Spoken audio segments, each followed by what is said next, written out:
One of the important things about annual conference is having an opportunity to be resourced together as a body, as an annual conference.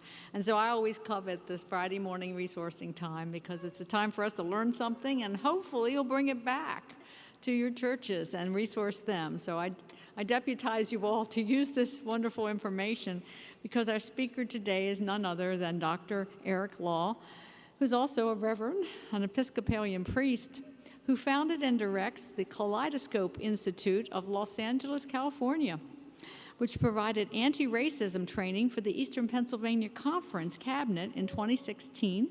And he also spoke at the 2012 Eastern Pennsylvania Annual Conference. So he's back by popular demand, because for more than 25 years, he has provided transformative and comprehensive training and resourcing for churches and ministries in all major denominations in the United States and in Canada. He's the author of 9 books, including The Wolf Shall Dwell with the Lamb, and his latest book, which you can purchase at Cokesbury, The Holy Currencies, and 101 Stories, Songs, Actions, and Visions of Missional and Sustainable Ministries. We are so glad to have you back, Dr. Law, and we listen now for what you have to teach us. Let's greet him as he comes forward.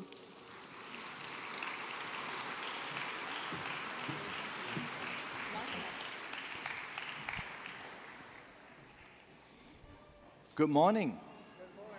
And it's good to be back. Let's begin with some singing. And this is some new lyric to an old song. So sing the version where you hold the first note longer and the last 3 notes longer. You see what I mean? Okay, let's try it. Praise God from whom all blessings flow, circling through earth so all may grow, vanquishing fear so all may give, widening grace so all may live. So as Bishop Johnson said, I'm the founder and executive director of the Kaleidoscope Institute. We are interested in creating and supporting competent leaders in a diverse, changing world. Our world is changing very fast and very diverse, and is a given, and that we need leadership, we need disciples, creating disciples that are gracious and courageous. Try these words out. Gracious and courageous. Missional and sustainable in the way we do ministry. Okay. How about entrepreneurial? That's a new one. Yeah. Multicultural and inclusive. It's not just enough that we're multicultural, but we need to be inclusive somehow. And we also do work in holistic stewardship, and we also do gracious transitional work. Okay, so, I like to connect that with your mission statement as a conference. Your mission statement says that united in Christ, committed to transformation. I really like that. You know, that's a very dynamic work, transformation, transforming. And you do that by creating disciples, celebrating diversity, connecting communities, and committing to love and justice. I found that in your website. Do you know that? Okay, so now, before I kind of try to make some connection between your mission and what I do, let's do some biblical reflection, okay? Let's do some, continue our worship time, which has started so great with the New Life dancers. We give them a hand. It's amazing. They're wonderful. So, will you read this text with me that I just flashed out together? Okay, this is from Psalm 34. The earth is the Lord. Oh, take that in it. The world and all who live in it. For God founded it upon the seas and established it upon the water. So God made everything. Got it? Okay, so let's read the next one from Psalm 104. When you give them breath, life is created, and you renew the face of the earth. So not only did God create everything, God owns everything actually, but God continued to give through creation, continue to, like breathing. Okay, that's sustainability. And God is very entrepreneurial about this, you know. And let me show you how God does it. Okay, let's read this together. As the rain and the snow come down from heaven and do not return to it without watering the earth and making it bud and flourish, so that it yields seed for the sower and bread for the eater. So is my word that goes out from my mouth. It will not return to me empty, but will accomplish what I desire and achieve the purpose for which I sent it. Okay, so you remember biology class? Yes, you remember biology class, right? You know, because one of the things about biology is that in God's creation, this is how God continued to give through creation. Okay, and how many of you are gardeners? All right, gardeners. If I want to show a child a miracle, what do? I show them a garden. I show them a garden. Why? Because things come out of nothing, literally. All you do is add water. Amazing, this God's creation, right? And so now in God's creation, everything gets recycled. Everything gets recycled. Even what we consider waste. Okay, so let's do the biology class again. Okay, what do we human beings breathe in? Oxygen, right? What do we breathe out? Carbon dioxide. That's our waste. If we are in a sealed room, and we would die because we can't live without waste. What part of God's creation take our waste, carbon dioxide, and turn it into something? Green plants. Okay, so green plants took carbon dioxide, interact with the rain and the sun, suck up some more junk from the ground, what we consider waste. And what did the plant produce? Oxygen is actually the byproduct of the plant. Okay, plant cannot live just on oxygen. Okay, so what did the plant produce? Food, fruit, vegetable, honey, beauty, flowers. Okay, and we human beings eat the fruit. Okay, and breathe in the oxygen, and out come other things, and that get recycled too. Okay. So that's how God does it. God show us through creation how this earth is supposed to work. Okay? And God is challenging us in this text to think of God's words that way. Don't be stingy about God's words.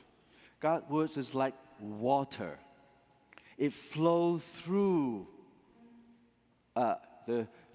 the ground, which is our human community, and new life happens. I'd like you to think about your leadership, your discipleship, like water. Think about that. We are supposed to embody the Word of God, right? Right? And in this text, God asks us to think about the Word of God as like water. So if you are to lead like water, what will happen? God expects us to flow through the committee that we chair, the committees we're part of, the churches we're part of, the ministry that we're part of, that we flow through it, and then what happens? We work with recycled things and people, okay? And new things come out of nothing. That's what God expects from us. And what happened to water after water does all the things that in nature? Water remain intact in different forms. Evaporate out in the clouds and it comes back again. So if you lead like water, you should be rejuvenated. Okay? You should be refreshed somehow. Okay? Now, how many of you, after you've done ministry, are physically tired? Okay, yeah, of course, right. So we go through our cycle of rest and work and play, and rejuvenate ourselves. That's part of the cycle. Now, how many of you are, after you've done ministry, are spiritually rejuvenated and ready to go again? That's what I'm talking about. If you are spiritually tired, burned out, something is wrong. You are not leading like water. Ministry should rejuvenate you with the Spirit, okay? Even though you might be physically tired, okay? You have to take care of yourself. But this is what God is talking about, challenging us to be disciples who renew things, renew ourselves, and God expects something out of nothing from us. Wow. All right, let's read this next text, which is right after the feeding of the 5,000. Okay, so let's read that. And when they have eaten their fill, Jesus told his disciple, "Gather up the leftover fragments that nothing may be lost." What do we do with leftovers in our society these days? Don't tell me you recycle it. I know some of you do, okay? But most of the time, we throw them away. We throw away so much food in this country. It's scary. Well, there are hungry people in the world, okay? We not only, how many cell phones have you thrown away for those of us old folks? Computers, okay? We throw away the leftover, the extra. And what Jesus is saying is, no. No, you need to collect all the extra, which is the sign of our abundance. Okay? In fact, a lot of our ministry is about leftovers, right? How many of you have something like a thrift shop around your church? Well, that's to do with leftover, right? Feeding program, food pantry. It's about recirculating the leftover into, the resources. Okay? That's really a lot of ministry is about. Okay? Now, not only do we throw away resources, material things, we also throw away people. I don't know how many jails there are in Pennsylvania. A lot. Why are our jails so full? Because we throw away people. Lock them up, I don't have to deal with them again. And how many of you heard of homeboy industry? Okay, if you read my book, you know about homeboy industry. Okay, so homeboy industry started by a Jesuit father named Father Gregory Boyle. And he said in his book, Tattoo of the Heart, get it, read it, laugh, and cry with it. It's an amazing book, okay? And he said in this book, and I paraphrase, he said, his ministry is about standing by the human garbage dump and recirculate people, these wonderful young people, back into society to be productive citizens. And his work has to do with previously incarcerated young people and ex-gang member in Los Angeles. His slogan is job, not jail. He would go into the jail and do communion and hand out cards, and then said to the young people there, he said, when you get out, I don't know where you are, but you know where I am. Come and find me, I'll give you a job. He actually means it. Okay? How do we do ministry and not throw people away? In fact, to recirculate them and have them become resources in our society. That's what ministry is about. Okay? All right, so conclusion, God owns everything. God continues to give abundantly. And we are not to keep God's resources. We are to circulate these resources. Remember that. That's why I love your mission statement, transformation, movement. Okay, our job is to circulate God's resources, not to hold on to it. And then in doing so, God's blessings are then recycled to create more blessings. Okay. For those of you who are struggling, why is our church shrinking these days? Well, maybe we're not connecting with God's cycle of blessings. Maybe we're holding on too tight to God, our God-given resources, and not let them go. Maybe if we let them go and flow them, maybe our blessings will multiply. Okay, so let's sing this again. Praise God from whom all blessings flow, circling through earth, so all may grow, vanquishing fear, so all may give, widening grace, so all may live. What happens when water does not flow? What happened to stagnated water? Yucky things started growing. Disease and insects that carry disease started breeding, right? Water is one of the primary resources God gives us, yes? So when water does not flow, it's turned rotten. Just like a lot of other resources, okay? For example, Bishop Tutu said in 2008, the crash, right? He said, before the, real estate thing crashed and after, we have the same amount of money, right? No one, printed anymore, no one burned any. What happened to all the money? What happened to all the money in 2008? Good point, right? Same amount of money in the world, in the United States. What happened to all the money? There are a few people who have them, and they held onto them and won't let them flow. And it stung up the whole country. And when our president then tried to bail us out, and who did he give our tax money to?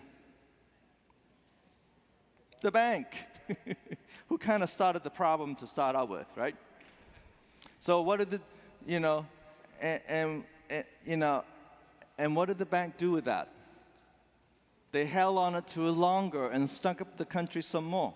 Now, I wrote to President Obama during that time. I said, with the same amount of money you're giving to the bank, why don't you just randomly giving it out to anybody who had a $200,000 mortgage and couldn't afford to do it, and just give it to them? It's called Jubilee, people. And the economy will come right back, and the bank would be happy. Well, nobody listened to me. All right, so I'm going to demonstrate something to you. So in order to do this, to show you why things should flow, okay, and not be stagnated, okay, I need about 10, 15 people. Come on up here. See the young people come right. Come on. I need some old folks. It does not hurt. Come on up. Come on. I need 10 10 people. Come on. Hey, there's a brave one. All right, come on. It does not hurt. I promise.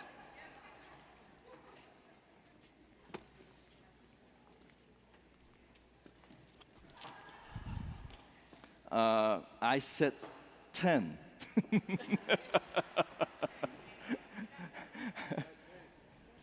A few more. I can take a few more. Come on. Yeah. Can you get up this? Oh. Can you climb up this, or you can? All right. So now, would you come forward? Would you come forward? Okay. Now, these are resources. Okay. I'm going to make you very rich. Make you rich too. Okay. Now, these could be money. These could be other kinds of currencies. I like to call them different currencies. They could be relationship is a currency. Okay, for example, if you and I have a great relationship and we don't share any of the good stuff that we have with anybody, it's just you and me, what will happen to this relationship? It gets stagnated, and what happened? We'll kill each other. You know, anybody who married a long time knows what I'm talking about. You gotta share, you gotta have outside friends, right? And all of that, right? So, you know, these could be all kinds of currencies. It could be, you know, truth. If you and I know a truth, and it's just you and me, we keep it to ourselves. Okay. It's a great truth. Okay. What happened to that truth? It becomes a secret. And irrelevant. It becomes irrelevant. Or it could be divisive. They started guessing what really happened because they don't know the truth. God knows we know a lot, and we need a lot of truth these days, right? Right? And how do we discern the truth? By sharing what we know, right? Okay, so truth is a currency, right? So now, if the three of us, you know, believe what the world tells us. The world tells us that there's not enough. There's not enough money. There's not enough love. So our job is to take and keep, right? Right? If that's not enough, right? Better yet, to have more than the other, then you're secure. All right? So if we three believe that, what happened with this group here? I mean, we don't do anything with them. If the rest of them have nothing. The rest of them has nothing, he said. So we don't care about them. They have nothing to exchange. And if you give me 2 of those, I'll give you 1. Okay. Sucker. Okay, those who have would trade. And he might go, I've been ripped off. But he's too big to fail. You see? You see? He still have a lot. So we would complain, you know. We would say, we're oppressed too. You're oppressed by me, you know. Just that interaction, right? But we still have it. That's what's happening in the world today. Okay? Now, what if we follow Jesus? What would Jesus do? Jesus would have wanted us to give everything away, right? Right? That's too hard. So let's follow Jesus just a little bit, all right? All right, so everybody up here needs to agree to this for this to work, okay? So here's the new rule. When you encounter someone who have less, give until you have less. Okay? Okay, let me show you. Why don't you ask her how much she has? I've got none. Okay, so you give until you have less than her. Well, don't be that generous yet. Yeah. Just give a little bit, so she had a little bit more than you. More than half. Oh, okay, all right. See how hard this is? Yeah, there you go. Now, weigh it up, both of you. I've got a lot more than She got more than he does. You do the same thing. Did you get that? Yeah. Yeah, give until you have less than the other. And just encounter people that way. Okay, go start that way. Watch this. Watch this. How much do you have? I have none. There you go. How much do you have? Yeah. How much do you have? I have nothing. Yeah. Move, move.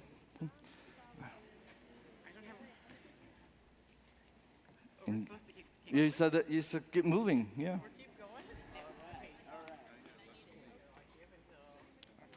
You had to give until you have less than me. There you go. Thank you. You have one. You gotta have more than that. There you go.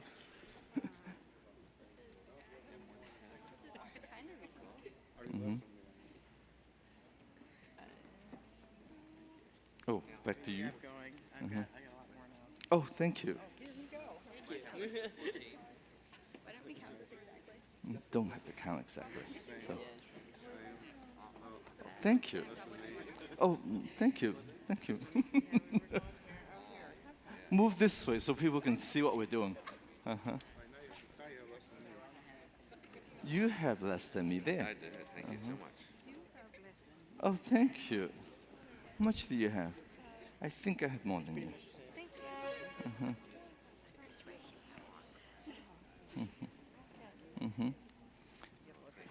I think I have more than you.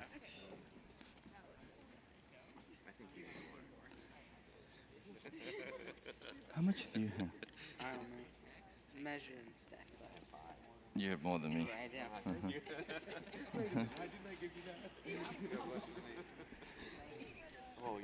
You can't have that little. You can have more. You have a ton more than I do. Okay, there. Or less than I do. Oh, thank you.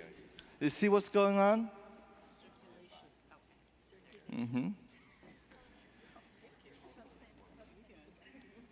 I have a lot more. There you go. There. But now you don't have any. Okay.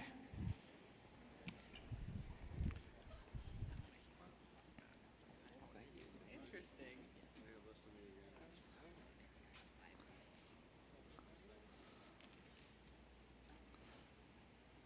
What do you notice, people? Everybody have something. Not about the same.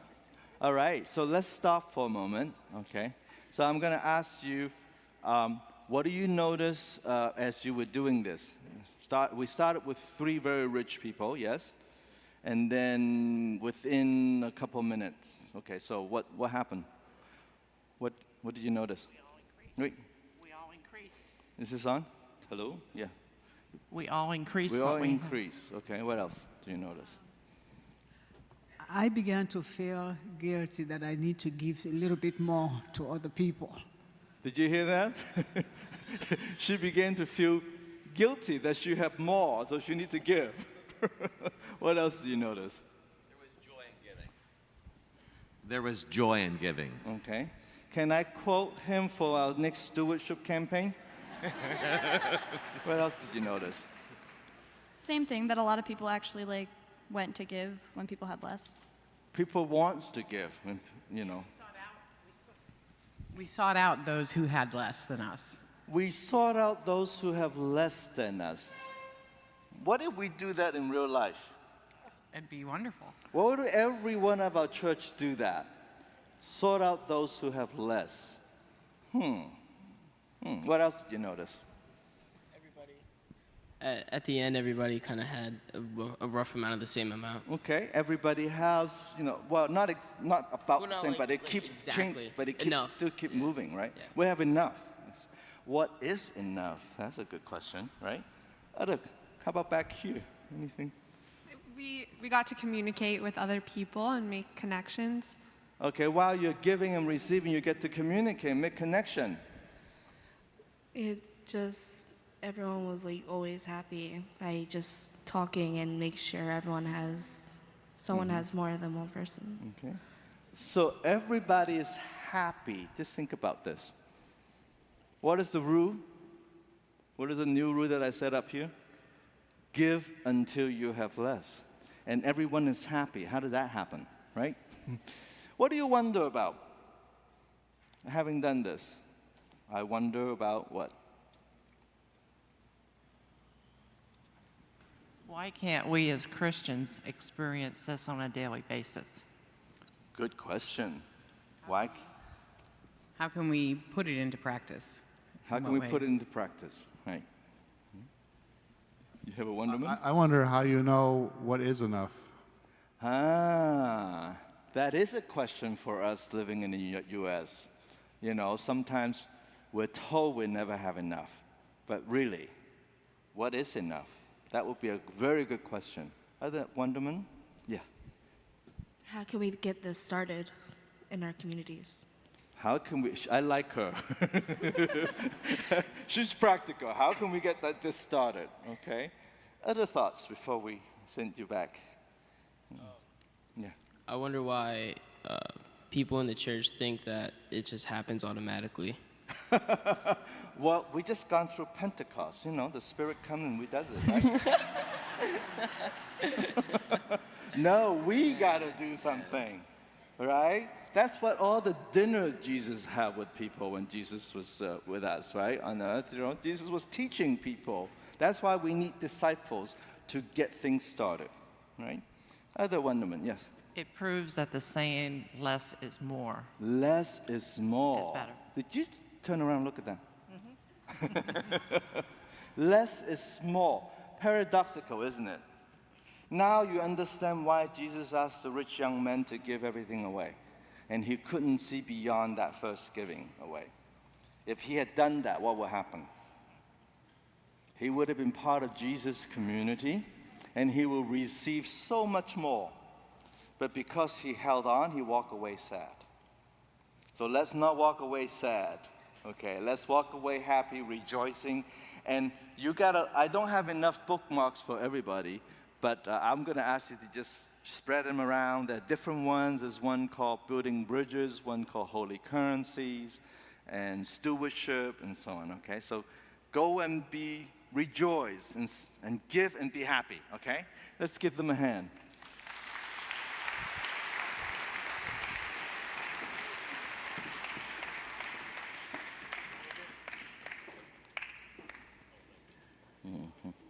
All right. So let's sing this again. Maybe we'll have new meanings in singing this after seeing that exercise. Okay? Praise God from whom all blessings flow, circling through earth so all may grow, vanquishing fear so all may give, widening grace so all may live. Good singers here. So,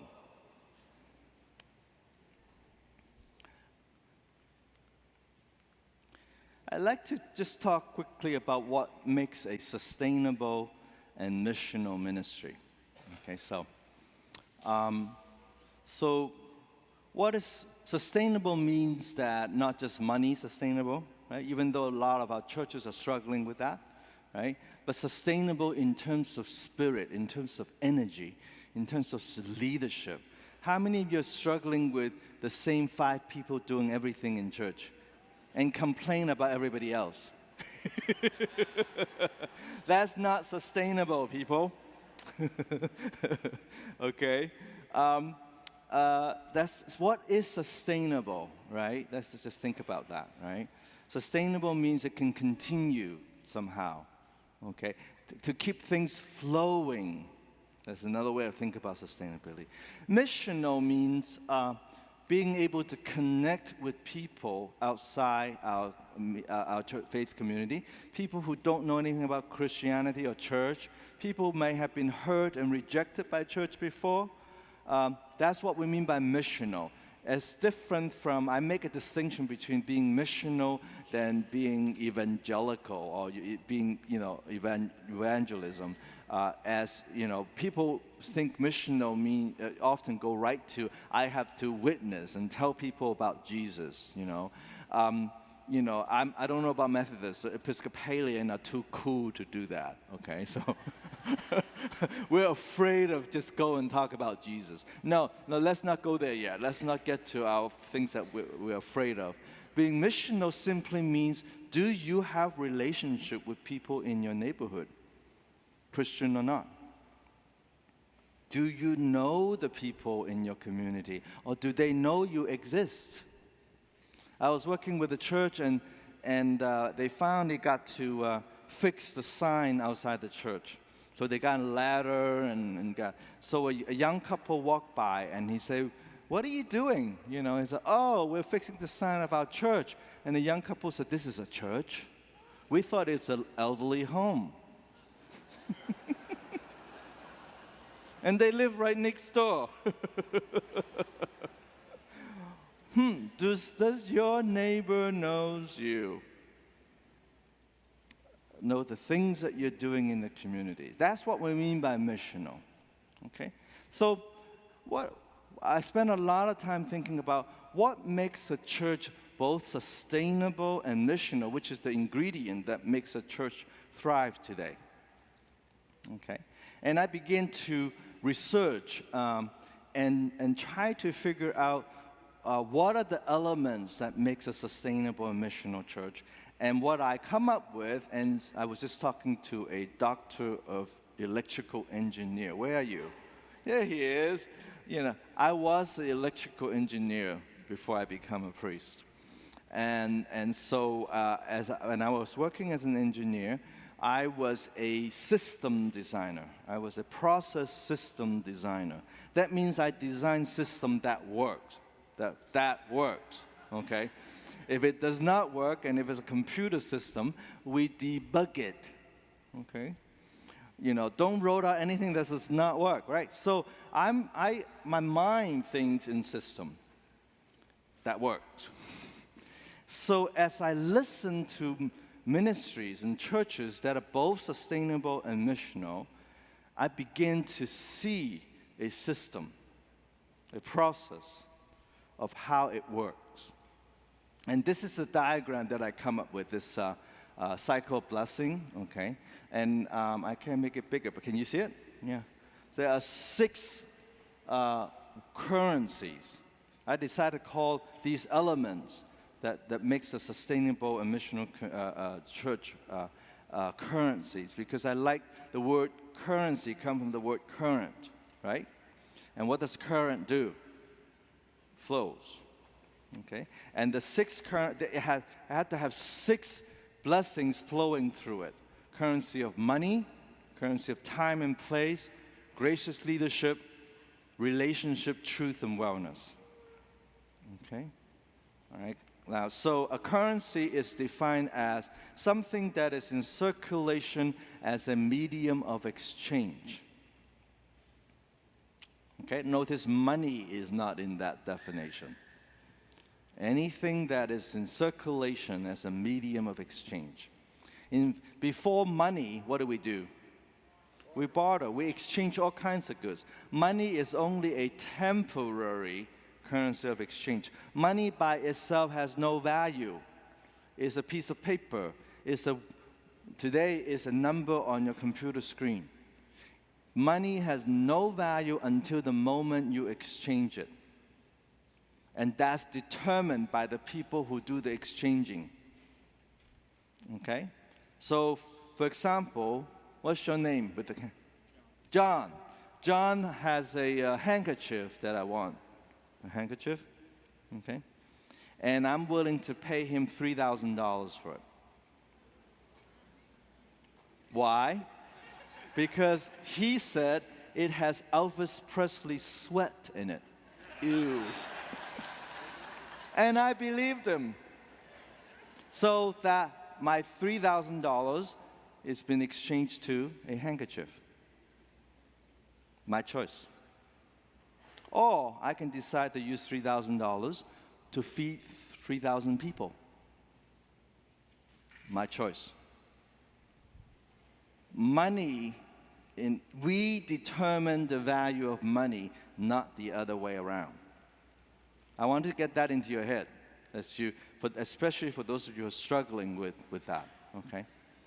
Okay, so when people ask me, Eric, how much does it cost to bring you to the annual conference to speak? And I said, well, now that's a question of valuing me with money. How much are you worth monetarily? So my response is, oh, it costs between $0 and $3,000 a day. Did you hear me say that? 0. So what did I just do? Money is not the issue here. I'll do it for free. If that's what needs to be done, I'll do it for free. But if you have to value me with money, I'm worth $3,000. I've gotten $7,000 for 3 hours of work. We determine the value of money, not the other way around. So when I receive the higher end, now I can share the resources with people who have nothing. Why would I charge the staff of a homeless shelter any money to do a workshop for them? Why would I do that? No. That currency that make no sense to use that money currency. Okay? So now, so here are the 6 currency. We all know a lot about money, yes? You talk a lot about money in your council, I know that. Time and place. Why do I put time and place together? If you have a place and you don't spend time in it, it's worth nothing. Right? If you have a place, you only use it 3 hours a week, and the rest of the time is locked up, what is the exchange? Not much. But if your church is being used, or the facilities that you have, is being used 24 hours a day, 7 days a week, count up who spent time in it and what blessing was exchanged. Now you know what you're worth, what your property is worth. Okay? Guarantee, try this in your next stewardship. Instead of asking people, here's the budget, here's how much money to keep up our building and a little rainy day fund, pay up. Don't do that. Oh, here's the salary of the pastor, pay up. List who uses the building and what blessings was exchanged. Guarantee your people will be more generous. We pay for ministry. We don't pay for gas bill. Okay? Oh, that's not as appealing to me, right? Gracious leadership is the ability to create an environment in which people can build relationship and speak truth. That's a very specific definition. What I discover in many ministry is that they become a gracious place where people gather and have a relationship and speak truth to each other. That's really important kinds of skills. And with that, it empowers the next 2 currency of relationship, currency of money, and currency of and truth. So for example, you have all spent money to get here, yes? Right? And the conference use the conference money, which is your money, okay, to book this hall, to have this currency of place, and you have committed to spend this much time, especially this morning, 3 hours with me. So you have invested money, time and place, the first 2 currency so far. And hopefully, I would be sharing with you gracious leadership. Not that you don't have it already, but I'm just going to, enhance that perhaps, okay? And then hopefully, your time spent here would be building up your currency here, your relationship here. You get to know each other, right, better, right? And in your proceeding, like last night, hopefully you have heard some truth from each other. Yes? Yes? Okay. And when we know the truth about each other, we will be well together. Hopefully your annual conference functions this way. Now let's take it another round. Say you learned some gracious leadership from this morning, and Dr. Davis. Dr. Davis and I we're from the same church, right? And we took what we learned, gracious leadership skill, which is the ability to create environment to build relationship and speak truth, right? So we would use our skills to strengthen relationship within our church. Very important. But we also use the same skills to build relationship in the neighborhood. Now, I might decide to spend time with the poor and the needy in our neighborhood. Build relationship with them so they trust me, they know who I am, I know who they are. And Dr. Davis might decide to use his relationship currency to build relationship with the rich and the powerful, the job providers. He would go to Chamber of Commerce. He would meet with CEOs. He would go to charity events, and he built relationship with them. Now, in most community, the rich and the poor don't talk to each other, do they? If they talk to each other and understand each other, there would be no poverty in that neighborhood. Did you get that? Okay. Now, even though they may not talk to each other, but now Dr. Davis and I got to know these people. They talk to us. So the two of us would engineer a truth event. You bring your friends, your resourceful people, and I bring my friends. Okay? And we get them into the same room, and we locked it. No. And we use our skills to help them build relationship and help them speak truth to each other in love. Now, when we are able to do that, when we are able to bring the rich and the poor in the same room and have them build relationship and understand each other and speak truth, what will happen? Which way will money flow? From the rich to the poor. Which way will spiritual wellness flow? From the poor to the rich and back. And when we're well together, other things will flow. Okay, that's another cycle that you can play with. Okay? Now, let me give you, so most unsustainable, non-missional church function on the left side only. Okay? So they would expect people to give money, right?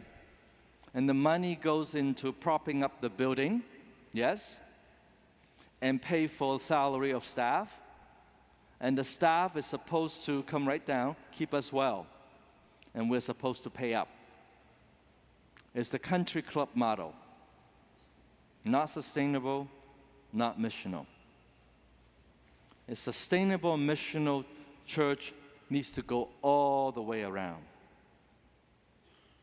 You need to develop your gracious leadership skills so that you can strengthen your relationship inside and outside your church and listen for the truth and understand each other's truth and then be well together spiritually, socially, and economically even. And then the cycle continues. So the key then is to build up your gracious leadership in forming disciples who have gracious leadership. And the end result is wellness. That's the goal of our ministry. Okay, so let me give you an example. First Presbyterian Church, San Bernardino. Have you heard of San Bernardino? You know that name, that city? It was famous for the wrong reason.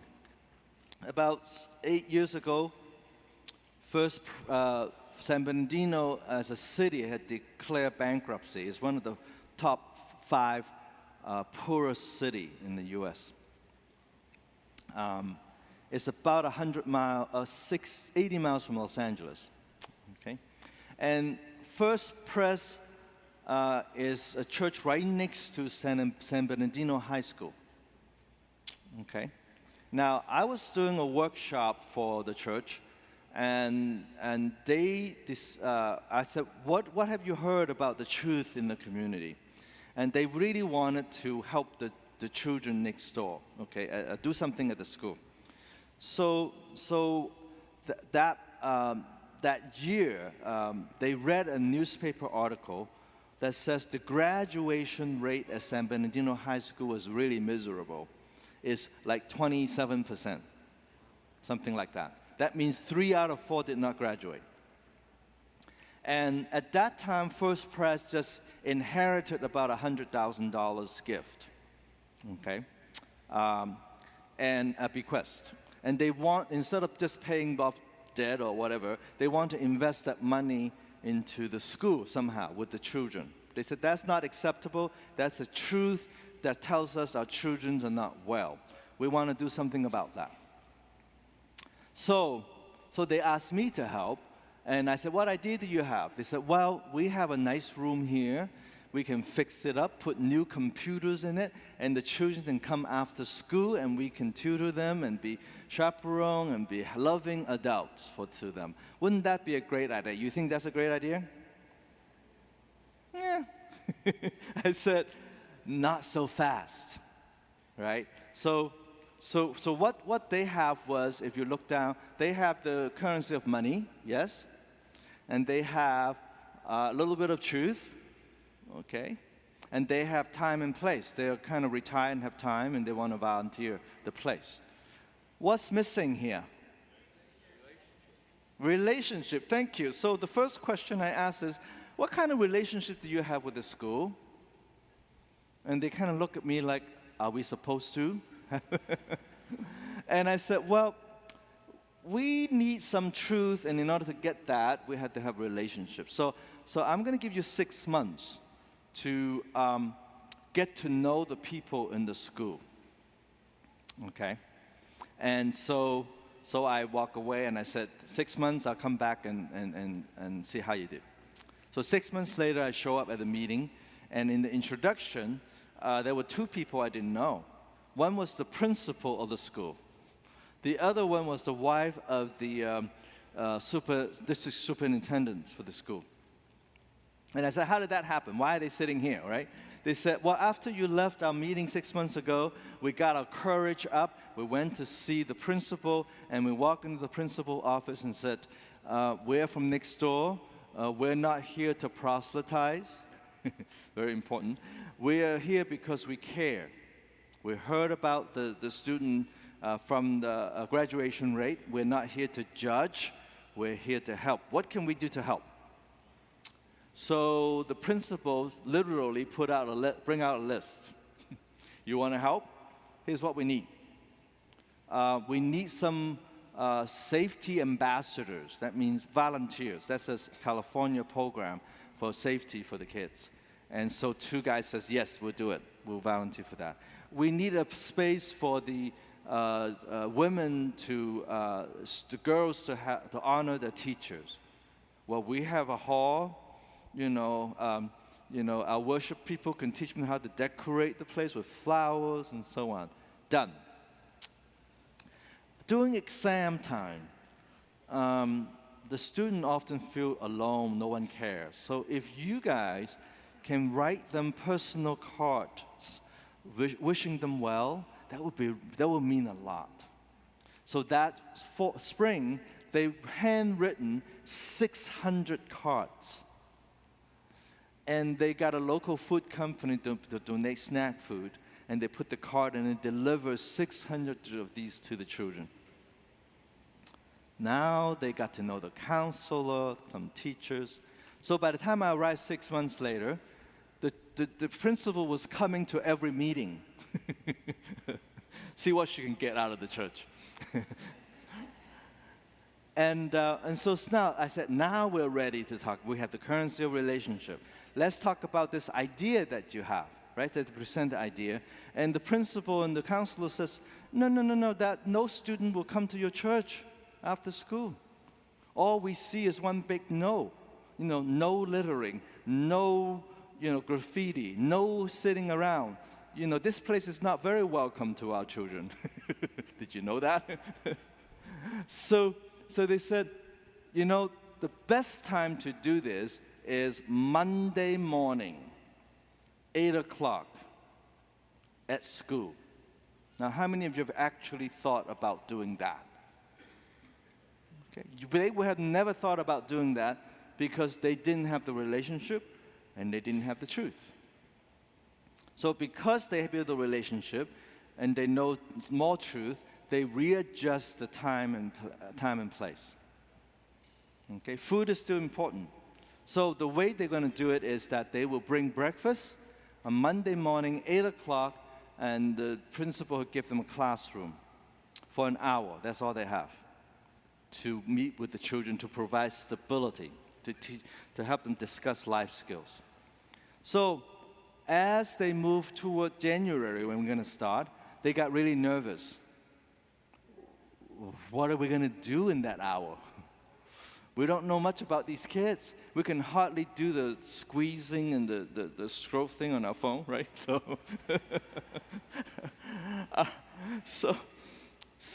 we went back to the currency again.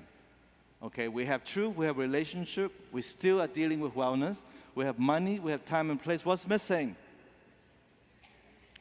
Leadership.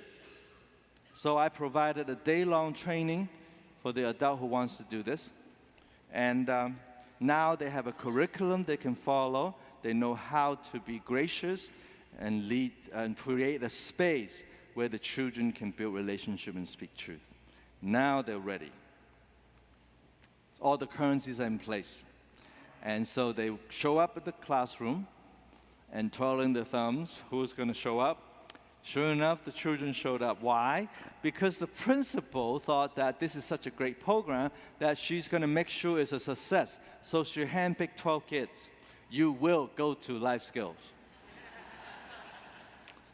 Relationship pays off. It's a guaranteed success when you have the currency of relationship. So the children showed up, and what the adult discovered was that all they need to do was listen and feedback to the kids. All they needed to do was to listen. By the end of that semester, the children started asking, do we have to stop meeting over the summer? That's a sign of success.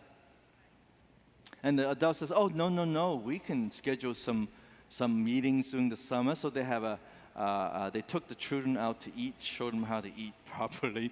They take them to a college. No one ever talked to these kids about college. They took it to one of the parishioners' home, and so on, and barbecue and so on. During the summer, one of the kids' guardians got into trouble, so couldn't sign paper for the kids to go back to school. So where did that child go? To the church for help, and we got him back to school, and so on. So then the shooting happened. Remember the shooting in San Bernardino? And we have been teaching the children about giving back. So they said, what can we do as life-skilled kids? What can we do? So that summer, they learned how to bake cookies. I said, we know how to bake cookies.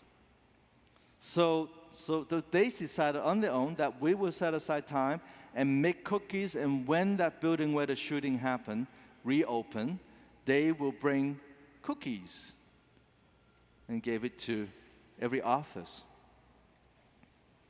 And then the mayor found out about this and asked, could the life skill kids come to our next city council meeting and open us with prayer?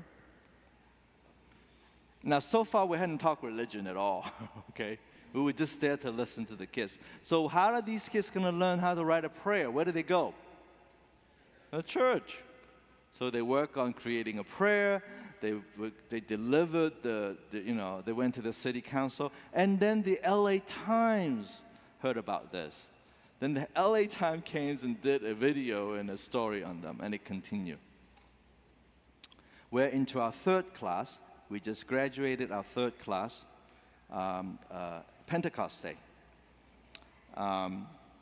We are now impacting about 50 students, 3 groups. We have a reunion of our first graduate class. They are all going to college. Okay?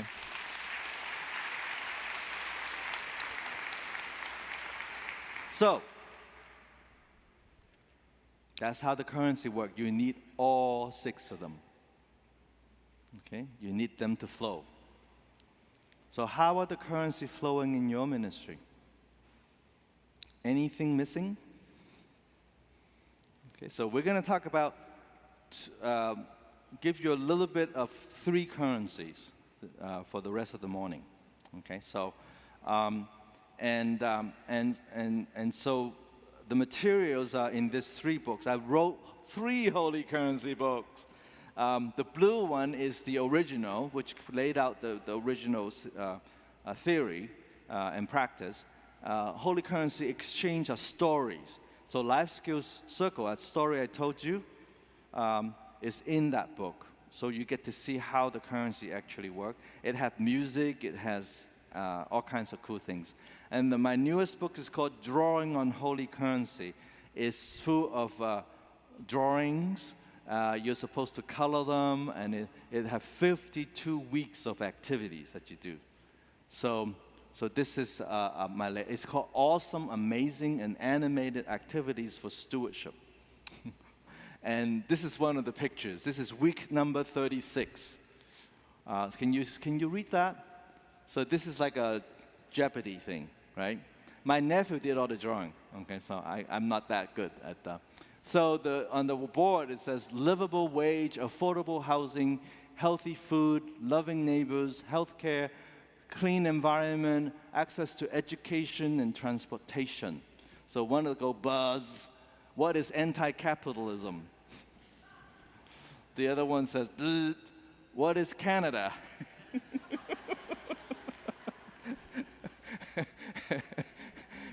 These bean people that we created are pretty cool. They run throughout the whole book. And the third goes, what makes a sustainable community? Which one is the right answer? Sustainable community. Isn't that what our ministry is about? Look at the list on the left. If your church is part of doing those things, you don't have to do all of them. Okay? And you're part of the movement to create a sustainable neighborhood. People will notice you. You know, they would notice that you're a bunch of happy people who are giving things away and laughing and getting noisy, like what we had up here. And your church will grow. Your church will be sustainable. Okay, so we got to week 36 for this. As I said, there are 52 weeks worth of reflection. You can color them. There are questions for you to think about and share with your friends and so on. Okay, so back to your mission statement. And I like to kind of put it next to the cycle of blessing. Okay, so we want to create disciples that know gracious leadership, know how to create gracious environment where people can build relationships. I keep repeating that. Hopefully you're getting in your head. Building relationship and what? Speak truth to each other. Connecting community is about building up your currency of relationship. Connecting within your church, with other churches, with other organizations, with people, different groups outside in your neighborhood. And committing to love and justice is about currency of truth. Relationship and truth. Okay? And celebrating diversity, diversity often create tensions and, and how are we being well together? Creating sustainable community, given that we have such diversity in our midst. So that's, and then with those things, we'll know how to use our money, and you know how to use our resources of property and our time. Okay? So that's how I kind of see your mission as connecting with the cycle of blessing. And notice a lot of it is on the what side of this? The right side. If you are deficient in the currency on the right side, relationship and truth, you got problem. You need to figure out how to build those relations, build up those currencies. Okay? All right, so How you doing?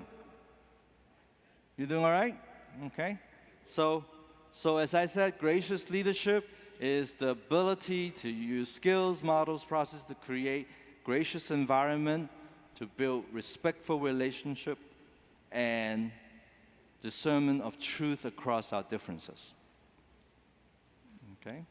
And we're going to talk more about that. Okay?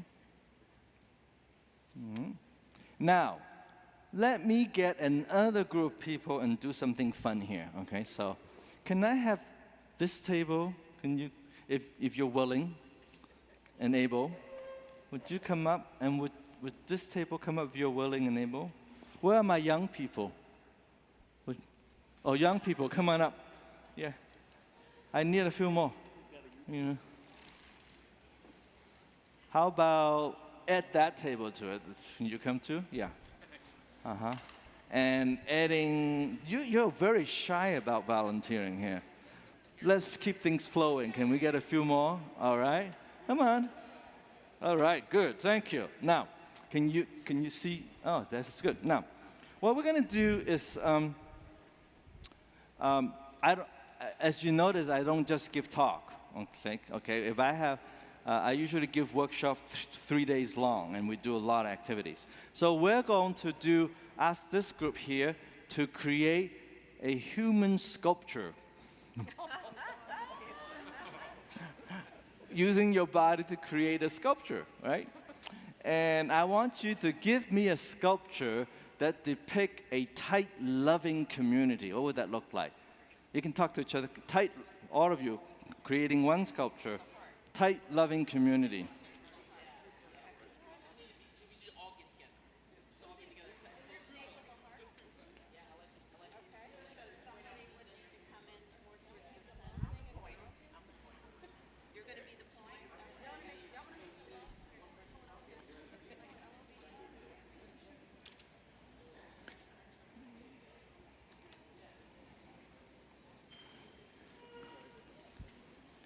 Okay, how are we doing? Okay.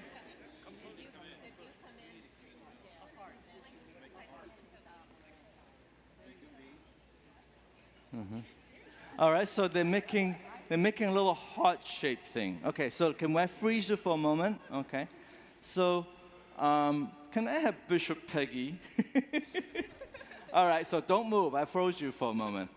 Bishop Peggy, a newcomer. We just found your church. What do we see? What do we see? What do we see? I can't get in. She can't get in. Oh, wait. I froze you for a moment. Yeah. So that's the thing, you know, about a tight, loving community. I see a lot of locking arms. There's a little opening here, so you know that's kind of good. You have to crawl under to get in. Can you get in? Yeah, she get in. You know, I see a lot of behinds too. You know, is this it's really loving for you guys, yes? Right? Tight and loving, but it's not to us outside. Oh, big learning here, right? This is all right. So, Bishop Peggy, once you get in, what do you notice? They're all looking at you, huh? I'm still not in. She's still not in, she said. They're all staring at her. That could be very scary too, right? So now I'm not judging you. I'm just saying that's what in your brain. This is what is in our brain about what is a loving community. Okay? Now we're going to change that. Okay? Give me a sculpture that depicts a community that's really good at reaching out, connecting with people outside. Oh, there he's good one. All right, so try it. Uh-huh. Now you have to organize somehow, right? That's what a human sculpture is, right? It's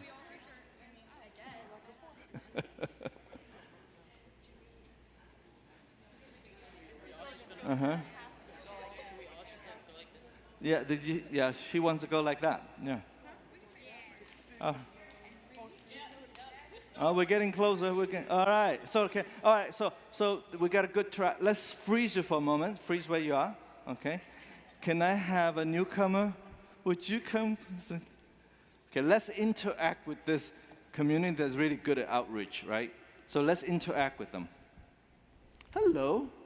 Hey, this is good. Hello. Hello. Wow. I get in. And then I got out.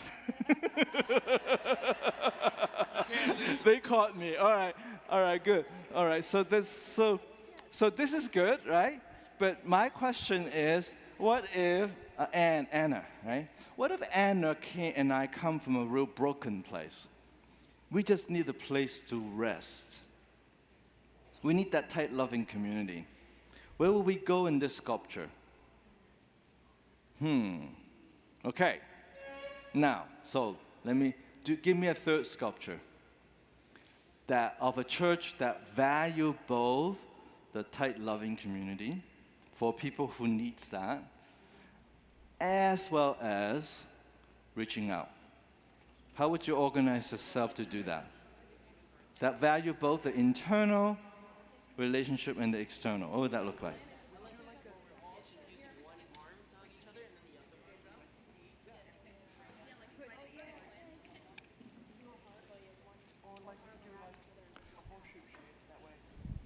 They're working hard.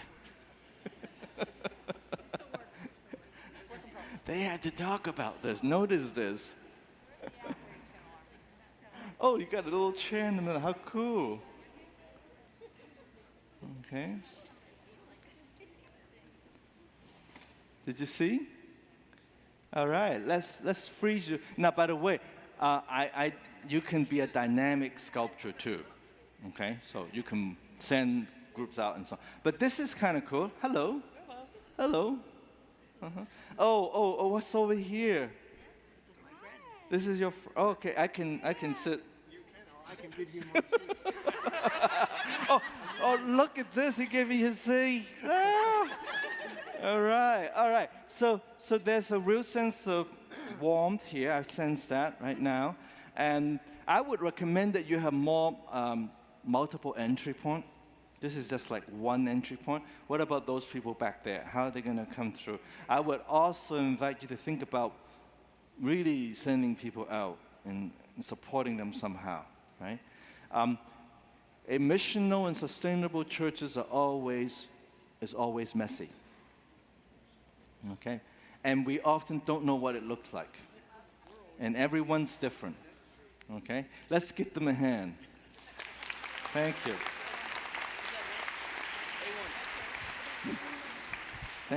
Thank you. So what did you notice? Did you notice? I noticed that the first sculpture came together pretty quickly, yes? Right? Why? Because that's in our head. We're used to thinking a loving community is inward looking, right? And so what I want to do is to, let me go through, is to show you that in order for us to be sustainable and missional, we need both the internal space for people inside and space for people connecting from coming in outside. If you can't tell me how your church works and organized to do that, you're not there yet. Okay, so I'm going to kind of break this up and teach you another song. This is a brand new song I wrote. And the words are from Bishop Tutu, and his daughter wrote a book called Book of Forgiving, and this is from that. So I'm going to sing it through. Can you hold that space open for me? Can you keep your judgments at bay? Can you wait with me for the truths that stay hidden behind my fear and my pain? Can you just hold open a space for me to tell my story? Tell my story. Can't you just hold open a space for me to tell my story today. Listen and repeat. Can you hold that space open for me? Let's try that. Can you hold that space open for me? Can you keep your judgments at bay? Can you keep your judgments at bay? Can you wait with me for the truths that stay? Can you wait with me for the truths that stay?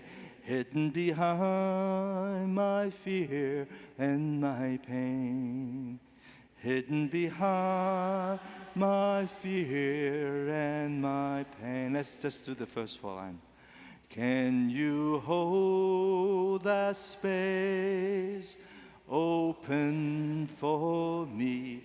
Can you keep your judgments at bay?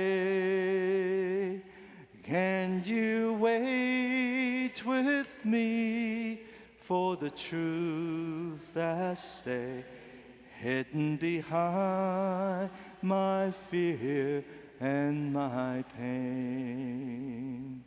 Can't you just hold open a space for me? Can you just hold open a space for me to tell my story, tell my story, for me to tell my story, tell my story. Can't you just hold open a space for me? Can you just hold open a space for me to tell my story today? For me to tell my story today. Thank you. We'll sing that again later, okay? So I need to skip some stuff here. Hold on.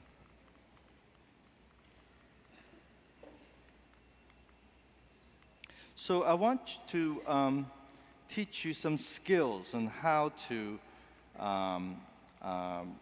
build relationship. Okay, so in just a second, I'll get to that. Okay, so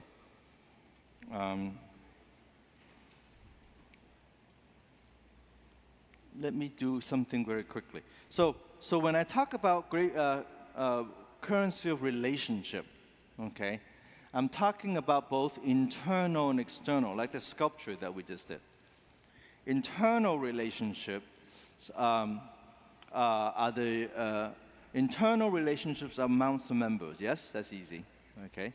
I also included in that churches of the same denomination in the area. Okay. How are your relationship with the other United Methodist Church in your area? Okay. Are you competing for sheep? Or are you cooperating, working together for ministry in the community? And the area denominational organization, like your district and your conference, and then your national and international organization, general conference. So question is, how are those relationships for you? Are they well?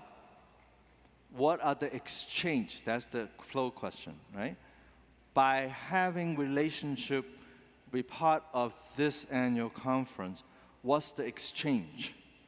What do I get out of that? Let's just be crass about it. What do I get out of this relationship? Well, you get this morning's resourcing time. Yes? Thank you. Right? By connecting with being a connectional church, connecting each other as Methodists, then we can share resources. We can find resources together, you know, like grants, you know, the last cycle we got a whole bunch of grants from the general religion and race, and did a lot of work with that, so for different conferences and so on. So that's easy, right? External relationships are a little bit harder for churches that may not have done a lot of work in that, right? They're with non-members, people who are different racially and culturally. Why do we need to know people who are racially and culturally different? Is it because Bishop Peggy said you should? No. In God's term, people who are differences are resources. They're not a problem. They are resources. Just look at the history of this country. Welcoming people from all over after World War II, for example. And so many of our scientists, artists who enriched this country were immigrants. I'm an immigrant. Okay? So by welcoming people who are different, we're actually welcoming resources because they have eyes and ears we don't have. They have experiences that we don't have. They have food that we don't know anything about, but it's yummy. Okay? How about people who are different in age? I have never seen a church that didn't want young people. But where are the young people during the week? School, playground, ball field. Is the church there? Are you there for them? Think about that. I mean, when you think about external relationship, we're talking about going out there to connect with people. Because young people are resources. Just learning how to operate a computer and gadgets alone is worth it. All right. Individuals who have resources in groups, and we talked about that earlier. We need to have relationship with the resourceful people. For those who are just struggling with financial, another kind of sustainability, do you have relationship with resourceful people in the community? They don't have to be church members, by the way. I know churches that get money from people who are not church members but are resourceful and appreciate what you do for the community. Individuals who are in need. Okay, we're probably better at this one. Okay. Civic community leaders. Just say, why would a politician need to know you? Votes. You represent votes. How many of you actually have parishioners that meet with a local politician like once a month? Hey, there's one hand. Very good. Go and talk to her. Okay. You should do that. If you want to make an appointment, they don't want to talk to you, you broadcast it. Councilman so-and-so did not want to hear from us. Guarantee he'll crawl right back and say, what do you want? Really important to have these relationships. Because if we have contact and relationship with the poor and needy, we become their voice as we, have relationship with the civic leaders and so on. Ecumenical interfaith partners, there are things that we can do. Those relationships comes in handy. When there is a, anti-religious incident happening in town, we have relationship to put something together, right? Local businesses. Now, especially small local businesses, if they have survived all these years, they know something. You can learn from them. They know what the community's needs are. Build relationship with local businesses. And when you are in need, they'll come through. One of the easiest ways to build relationship with local business is really simple. You all have to buy Christmas gifts, yes? Or, spend money in your neighborhood, right? So if you discover a local business that are really ethical, they hire local people, they pay them well, livable wage. Remember that list of things? They give back to the community, they recycle, you know, and you can have a few more criteria, okay? This is a local business that's worth supporting with your money. Okay? So once a month you say, hi, United Methodists, this week we are spending money at the local bookstore because this bookstore do this and do this and do this for the community. We want to support it. And make sure you identify yourself when you buy a book in the bookstore. I am from St. Paul's United Methodist Church. So you do that. By the 10th person who walk into the bookstore and say, I'm from St. Paul's United Methodist Church, what is the owners going to think? I better find out more about this church. And when you invite someone like me to come and talk, and you need a book display, you go to the bookstore, or can we use a bookstore as a venue? Would they let you do that? Of course. Now you have a new place for ministry. You can do that with restaurants. You can do that with all kinds of places. Okay, I got one church in Barstow, which is a kind of deserty-like town. The owner of a Mexican restaurant allowed her to have a full worship service on Friday at 4 o'clock because their worker don't get Sunday morning off. So they want them to go to church. So she get all dressed up in the robe in a Mexican restaurant, 4 o'clock at Rosita. Worship right there. Why? Because we know and supported this restaurant for years. After church, whole group would go to that restaurant Sunday after Sunday. And when the question comes up, how does your worker get to church while you're working on Sunday? So they work it out. And, 4 o'clock at Rosita become a wonderful ministry.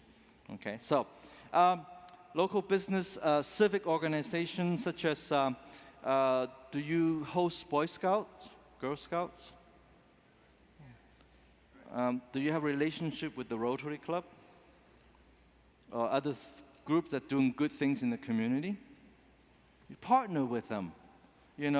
Local school, I'm going into community organization also. Local school, what else? Do you know your fire department? Do you throw a party for the fire department every year, thanking them for service? Very important, people. They know your building. Or they should know your building. Ask them where is the safest building to go to in case of an earthquake. Okay? Build relationship with them. Do you invite the police department for Thanksgiving, gathering or something like that? And have them get to know your people, your young people especially. Build relationship. How about libraries? Libraries are always looking for partners these days. Okay? You can do all kinds. I can go on and on. But the point is that a sustainable missional church needs to have relationship outside. If you don't have relationship outside, you will die. I hate to say that. You need the flow. Okay? Like San Bernardino Church, right? They built relationship with the school, and now they have young people coming to church. They now have young people working in church. Oh, by the way, I didn't tell you, the program evolved into a Saturday intern program for the seniors. They pay them to work at church on Saturday. And a wonderful, wonderful, expansion of that ministry and so on. Okay, so how do we build relationship, right? Say we got into a local business and, usually you would say, I pay my money and eat here and that's it. How do you kind of, it comes naturally for me, but I found out that's not the case. So us United Methodists who've been so used to build it and they will come kind of church, we don't know how to be church and build relationship. We know how to do church. One of the worst things that could happen to a young person walking to church if they find you, right? Is that they walk into church, they want relationship. And what are you doing? You're running around like crazy people. I got to go and rehearse for choir. I got to make sure you get down to your seat and sit down, shut up, and wait for the music to start. That's my job, okay? And pastor might say, I'm too busy thinking about my sermon. I forgot to be the community and relate. That's what young people want, people. Every research in the last 20 years has said young people want relationship when they come to church. And, they want to belong first before they believe. And what do? For those of us who are raised in this last generation, we have to believe first, and then we have to behave. Then you belong. Okay? Totally opposite of young people want. So I'm going to show you a process, and that will take you to a break, okay, of how to build relationship. Okay, so here's the 6-step process, okay? Create formal or informal opportunities for interpersonal conversation. Okay, so there's a way to do that, and I'll give you some example of that later. Start by or start a relationship or strengthen the relationship by paying attention. Stand back and look around the room. Who's standing alone? Who's talking to whom? Okay, and start a conversation with someone. You can do it as a team too. Okay, don't stalk anybody, please. Okay, just pay attention and start a conversation. And when you do that, step 3. Stay curious. Curious and listen. Listen. It's not about you. It's about the person that you're encountering. Listen to that person for that person's interest and passion. Step 4. Ask clarifying question. Okay? Help that person clarify his or her interest or passion.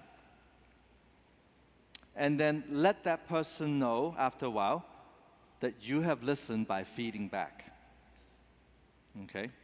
So, and then if you're doing this intentionally, you just keep repeating the cycle. If you do this intentionally, you gather the group of listeners and you say, what did you learn about this event today? So you create an event where people listen. Now let me demonstrate.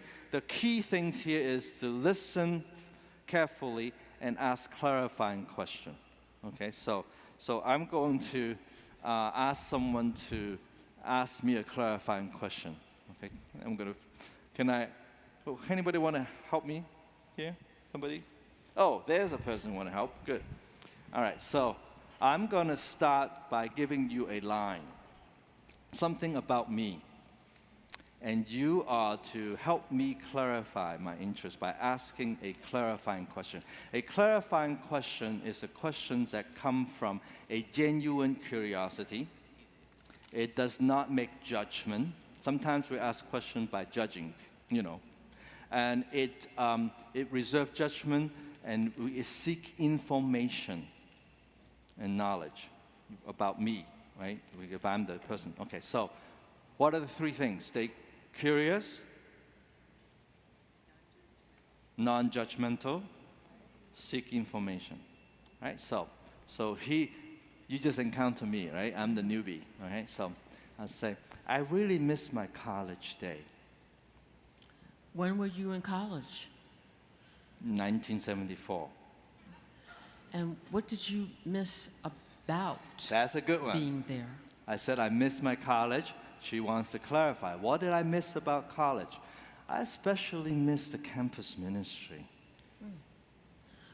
What was part of the campus ministry for you that you missed? Very good clarifying question, right? My deacon. Right. Now, some of you might be thinking, what major are you? I never mentioned anything about major. That's not a clarifying question. That's derailing me, right? So she asked, what part of the campus? My freshman year, the campus pastor invited me to a retreat. I had no idea what a retreat was. And then I got to the student union room, and we study scripture together. And for the first time in my life, I felt I'm fully included. Even though I was an immigrant I've been in this country for 3 years, I could barely speak English, you know, and I was not very self-confident, but that's the first time I felt, how she got me talking, see? So, Yeah. so Go ahead. that formed a really tight connection for you. She's feeding back now. You know that? She noticed that was a tight connection. Yes, that was really a lifeline for me, you know, throughout college. Have you found something like that now? Are you searching for something like that now? Yes. So that didn't get me far, right? That was a yes/no question. I have cards. But keep going, keep Are going. you interested in finding a place like that now? Yes, that's a yes/no question again. Okay. Okay? Would you be willing to come with me? So, no, this is not. I'm getting there. This is not easy, right? So stick with me a little bit. Okay. Like I gave a Okay. long speech about, you know, fully accept So it. what were those? Right. What were those kind of things in that That made me feel connection accepted. that made you feel connected and accepted? See, that's a clarifying question. That will get me going. She was asking me yes/no question, and if I choose to, I can say yes/no. You're not going to go far, right? And I said, you know, we were like, there were upper class persons, there were faculty members there, and I was scared, you know. But somehow the pastor had created a space in which everyone gets to share. Sounds like my ministry, isn't it? Right? You know, you see how, you know, and then now she's getting me talking. Go back on track, right? Right. Right? Give her a hand. Thank you. All right. Now, so for your break, find a partner. Okay, find a partner. You can walk to whatever you want to do, but find a partner. Okay, and partner A, one of you will start sharing something important about yourself that makes you different, not the same. That makes you different. It could be something very simple, and that doesn't have to be, I like licorice. That makes me different. You know, I mean, I don't like licorice. That's why, you know. And then the partner B will ask clarifying question, and then eventually feedback. And do that for, let's say, at least 3 minutes. Time yourself, and then you switch role. Does that make sense? Everybody get that? Get a partner, and find a partner now, and then that will get into your break, and we'll come back at around 11 o'clock when I start singing, okay?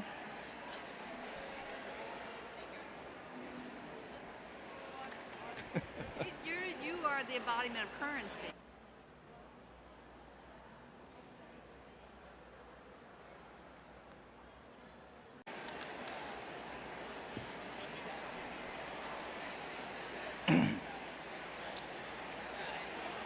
Time together.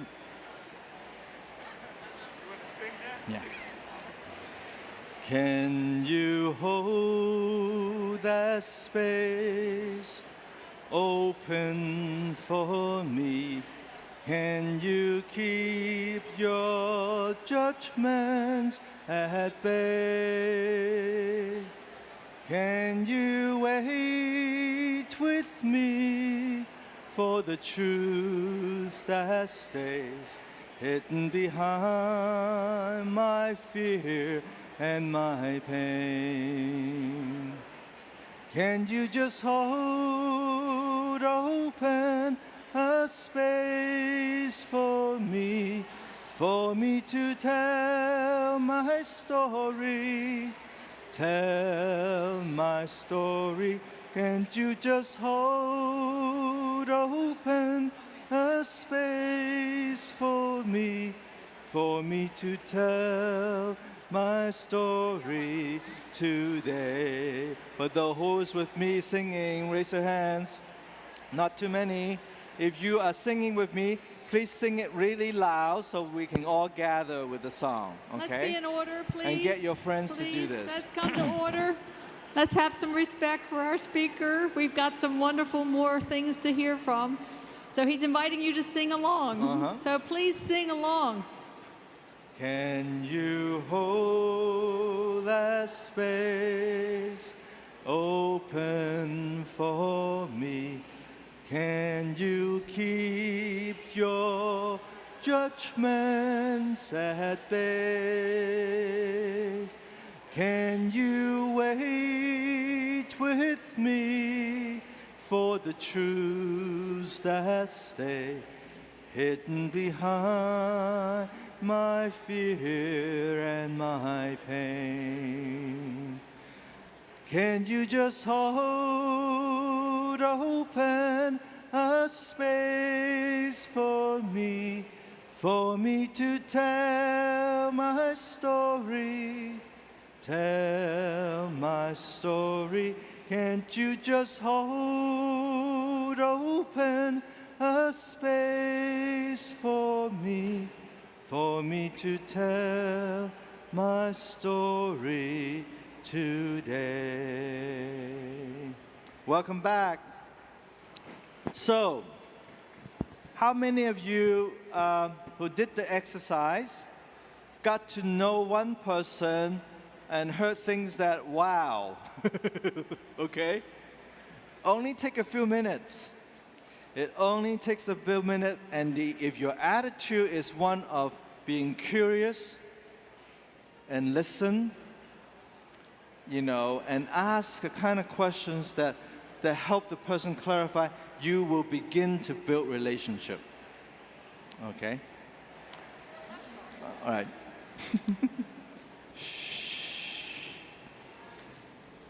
Here we go. We're Will the getting body be in order, please? We have to have some quiet so people that want to listen can listen. And friends who want to talk, and we got room outside, and you're more than welcome to talk outside, but let's let those who want to listen, listen. Thank you very much. Thank you. So think about relationship as a currency. Whether you are part of an existing ministry, it might be interesting to practice this. You know, this exercise I just gave you. You can practice it at home. Listen to your kids, and your kids will listen to you. Trust me. Listen to your wife or your husband, spouse. They'll listen to you back. It really works, okay? So going back to the drawing on Holy Currency book, this is how it looked like. There are 7 pledge cards, but they're not about money. Only one of them is about money. So on week 22, we have a pledge card for relationship. So I'm just going to go through this one pledge card with you. Okay? Imagine in the middle of the year, you hand out this pledge card and people fill it out. And so I will fill it out. I said, I commit to strengthen so many relationships, 3 relationships that I have within my church. Think about this. There are 3 people in my church whom I don't know so well. This is my pledge to get to know them this year. Now, if everybody pledged something like that, the internal, for that year, what will happen in your church? Everybody will have more friends, and you'll be stronger. You will find out what each other's concerns, issues, passion, interests are. Who knows where that's going to take you, right? Second commitment. I commit to establish, say, 1 new relationship outside my church. And that person could be in my neighborhood, in my workplace, could be at my school, it could be in my neighborhood, and so on. So if everybody in church make a commitment to establish 1 to 3 new relationships in the neighborhood, in the community, outside the church, what will happen to your church? You will hear a lot of interesting things about your neighbors, about people in your workplace, about people in different gathering places that you're part of. Okay? And you will become missional without trying, really. Just be friends. And then the third one is, I love this one, and there's also more you can do. I commit to connecting so-and-so and so-and-so for the purpose of strengthening a ministry. So this is not just matchmaking, okay? So you might have, say, I'm going back to the example of Dr. Davis, right? So Dr. Davis might decide to connect with one of the philanthropists that he knows, with someone who's passionate about a kind of ministry for the homeless. And I'm going to connect those two. Guess what happened when you do that? Right? The potential could be the money that can go into support this ministry, and that there's a mutual exchange there, right? So imagine everyone in your church are matchmaking resources, people with and people who don't have resources, or different kinds of resources. What will happen to your church? Okay, so think about this. When we talk about stewardship, we're not just talking about money. We're talking about how do we steward our relationship? How do we connect people? How do we expand our relationship network? Remember that sculpture that we did, internal and external. Okay, so that's week 22 of drawing.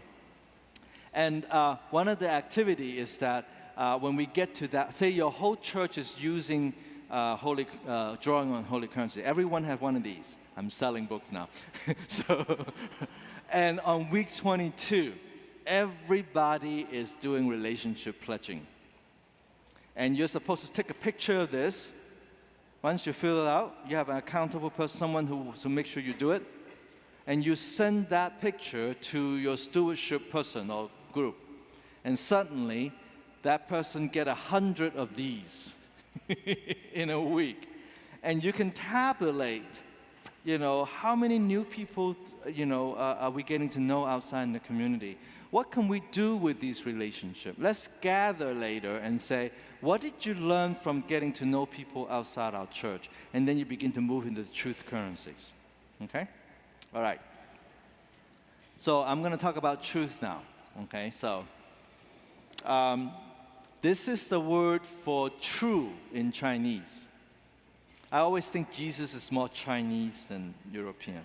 All right. Closer to China, anyway. All right. So the Chinese word for true consists of 3 words. The top part, the cross, is the number 10. The middle part, the box with 2 lines through it, is the word for eye, the seeing eye. The bottom part is a table. So 10 eyes on a table makes something true. Did you get that? 10 eyes on a table makes something true. 10 is also the symbol for wholeness. Okay?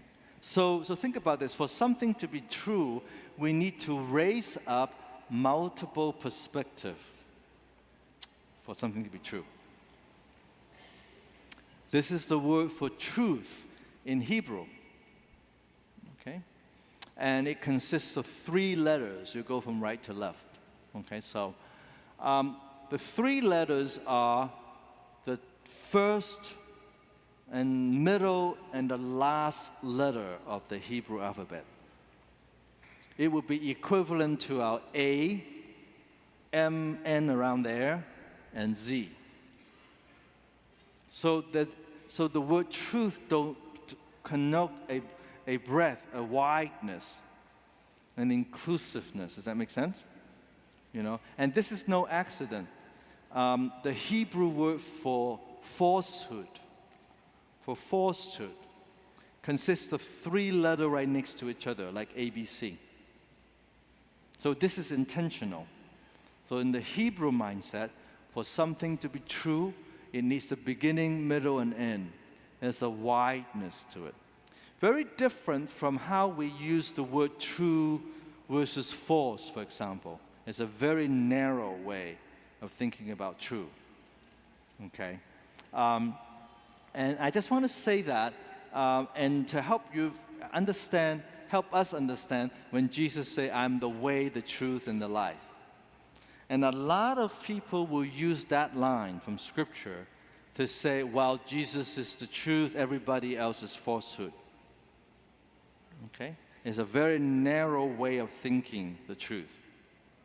Now, if Jesus had meant that the truth is, Jesus, in that narrow way, okay? Jesus just needs to say, I'm the truth. Everybody else is false. But Jesus didn't do that. Jesus sandwiched the word truth between way and life. Think about way. You can't just say one step and say that's the way. Right? A way has a path and where I'm going. It's very dynamic, right? I can't say take this moment and that's my life. Right? A life has to do with my past, where I am now, where I want to go, the people who I met and connect with, that's my life. So perhaps by putting truth between way and life, Jesus is trying to tell us something about what truth is. Perhaps truth is a way of life. Did you get that pun? Okay. All right. So think about that. I mean, I'm just planting some seed in the way we think about truth, right? So the materials that I've shared with you next come from the book Word at the Crossing, from the chapter called The Truth at the Crossing. One of the big questions I'm asked often when I'm working in the field of diversity is that if we value and celebrate diversity, does that mean it waters down the truth? That often get asked. Or does that mean there's no truth anymore? If you think you have the truth and I think I have the truth and we're diverse, we're different, But I don't think that's what the word truth means, the way Jesus used it. Okay? Maybe we need both a multiple perspective in order to get at the truth. Okay? And to think of the word truth in a broader sense and so on. Okay? So there are different kinds of truth. There are factual truth, interpreted truth, experienced truth, and divine truth. Now, I won't have time to go through all of them, okay? But let me go through some of them. Factual truth are observable, evident, physical evidence. Okay, that's important. And we need this kind of factual truth. Okay, so.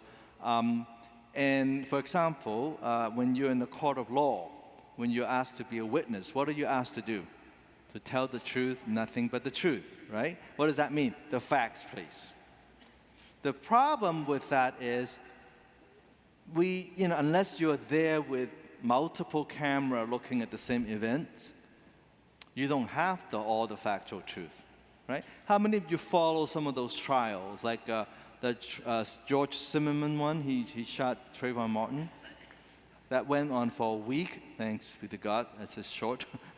And after 1 week of testimony of factual truth, do we know any more about the factual truth? No. Because one half of the factual truth died with Trayvon. So all we're left with is interpreted truth. So interpreted truth is how we interpret even the facts, right? So how many of you see on the upper left a duck? Raise your hands. How many see a rabbit? So which is it? Both. Now that's kind of like Jesus is thinking, both. or we ask clarifying question or curious question. How is it that you see a duck and I see a rabbit? Let's explore that a little bit more, right? How many of you see in the bottom right 4 sticks? Raise your hands. How many 3 sticks? How many of you are confused? If your eyes go from left to right, you'll see 4. Your eye goes from right to left, you see 3. That's the problem with interpreted truth. It's up for debate. So in the court of law, after all the factual truth, and we don't have all the facts still, so the defense lawyer got up and says, according to our interpretation of these facts, you should find the defendant not guilty. And the prosecution got up and said, according to our interpretation of the same set of facts, you should find the defendant guilty. And then they handed that over to the jury. And the jury came back with a decision, and that decision get recorded as the truth. So interpreted truth often is not about finding out all the facts. It's about winning. And the winners get to define the truth by using their interpreted truth. Does that make sense? Okay. And then, Alan Jones, one of the theological writers, says, what you think is the truth depends on what you believe. And what you think is the truth depends on who you think you are. Okay? I'm a student, I'm from China, Hong Kong, and we study Chinese history. And one of the recurring patterns in a long Chinese history is that every 400 years or so, we get a new dynasty. And then every new dynasty, the new emperor, will redefine history in favor of them. Okay, am I not right? I'm seeing some Asian folks going, yeah, we did that in Korea too. We did that. Because I'm the emperor, whatever I said is the truth. And I'm going to change history to make that happen. Who cares about factual truth anymore? I have power, I define. Depends on who you think you are. Wow. Okay, think about that. So, we go to experience truth. Experience truth is slightly different, but it's really hard to argue with someone's experienced. Okay, so in this picture, you see 5 blind person or blindfolded person trying to figure out what an elephant is like. And one person said, well, it's a spear. It's a snake. Or it's a tree, or it's a rope, or wall. Who's right? They're all right because they all have a piece of the experience of the elephant. Now, if they continue to argue whose elephant is more correct, they will never get to see the whole elephant, right? They never get to know what a whole elephant is, right? That's why you need to be curious and say, I wonder why you have a different elephant than I do, instead of saying, you're wrong. You're wrong is a narrow way of thinking about truth. I wonder why you have a different one when we're looking at the same elephant, is the curious approach to discover the greater truth, 10 eyes on the table. Okay? And so if they become curious, they might discover that there are actually 4 trees, and they're connected with this wall that's actually more like a barrel, and then, and so on and so on. Right? And often when we try to discover the truth, we need people's experience and not argue or put down another experience, but really listen to each other's experienced truth and maybe connecting them and discover the greater truth together. Okay? So now so when we talk about dialogue about truth, okay, dialogue is about the baseline is factual truth. Okay, so we're going to have a dialogue about mass incarceration in this country. We need some facts, right? The facts are there's a disproportionate amount of people with dark skin in jail. That's a fact. If you can't even agree on the factual truth, there's no point in dialoguing. Okay? There's no point. Just go away. Walk away. All right? You have to agree on some fact. Now, you can debate how you get the facts. Yes, for sure. Right? But you have to agree on something. then dialogue is also about sharing our interpreted truth and be curious and finding out how did you arrive at this. That's more interesting of a dialogue. Okay? How is it that you and I walking down the street and we see a police walking toward us, and one of us thought, oh, great, help is on the way. And the other one thought, oh, what am I being accused of doing this time? Interpreted truth may be based on experience. We interpret the same situation in the opposite way. Does one person say, oh, get over it? No, that's not helpful. That's ridiculous. That's not helpful. Stay curious. I wonder what experience brought you to interpret this situation this way. I was taught that police will protect and serve. And the person said, I was part of that to avoid police because they're the one that shoot us. Wow, how do we deal with that? Both are true. And not until you're willing to listen to each other, you're not going to see the big picture of what really is happening. Right? And also dialogue is about experiences, sharing our experiences so that we can discover the greater truth. Okay? Now, this is week number 27. Can you see this? This is some of the things I cut off. My nephew and I had a great time doing that book. So we'll get to divine truth. Okay? Divine truth is how God sees it. So you get on top, you got two football teams. One says, "Oh God, let us win," and the other one says, "Let us defeat them." And God is thinking, but I love them both. You know what? I don't care who wins, God says. Don't say that to Philip. Oh God, the fan. What is your team's name? The Eagles? The Eagles, right. Don't say that to Eagle fans, but God really don't care, right? Really. But just play and have fun, and then maybe have a party afterward. Okay, that's just our way of having fun with this. How God sees it is a divine truth, right? So I'm trying to figure out. So let's go into the divine truth. We talk about God of the truth as opposed to God, the true God. So why do we do that in the Hebrew scripture especially? We talk about God of the truth. So that connote a quality of God's nature, will, and pattern or action. Okay, let me give you an example. How many of you seen the cartoon Frozen? You have grandkids or girls, you have seen it, right? So I went to see Frozen, and after the movie, I came out and I was talking to my friend. I said, I really liked that movie. That movie spoke some truth to me.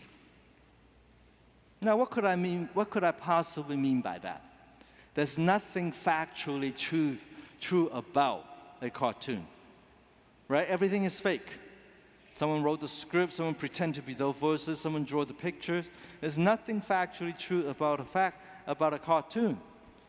So when I say that Frozen, that movie, spoke to me about truth, what do I really mean? Any idea? That means I recognize certain pattern in that story that told me that's the truth. Okay? So I'm going to spoil the movie if you hadn't seen it.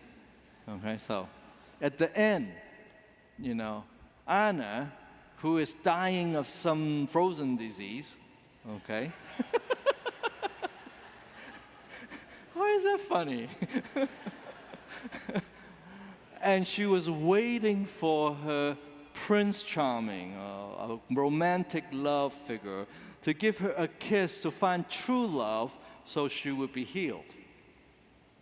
And it was at that crucial moment that the the Prince Charming, or whoever the male character is, was late getting there. And she has to protect her sister, who was not a very nice person to start out with. So she, in order to protect her sister, she blocked this evil force, and as a result, she became frozen. And we thought she was dead. And then, of course, she came back alive. See a pattern here? Okay. And she was healed. And true love this is the first Disney movie that did not equate love with romantic love only. Since then, Disney has done more with that. So true love really meant I'm willing to give up my life for my sister. And I recognize that. Do you recognize that pattern? What did Jesus say? There's no greater love than one who gives us his life for another. So I recognize that pattern as the truth. So truth is about that pattern of God's will, a way that we live our life, that pattern after what God would do. And as Christians, we say what Jesus would do.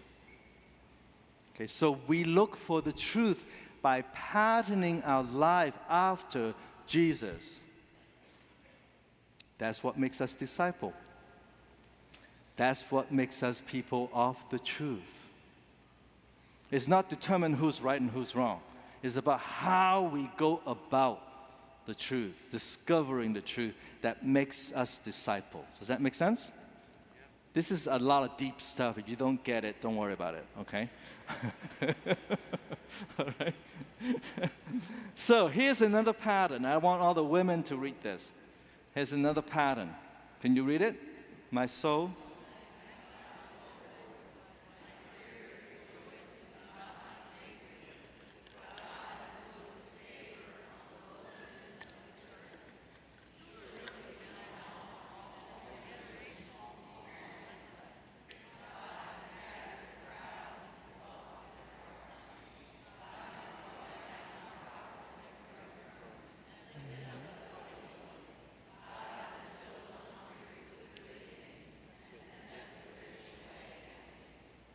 Thank you.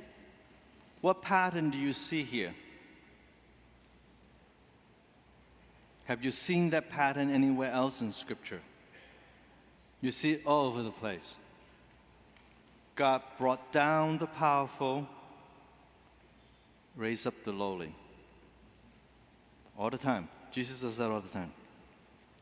Okay? And this is the prediction of Jesus' ministry. Mary was pregnant, visiting Elizabeth, who was pregnant with John. Okay?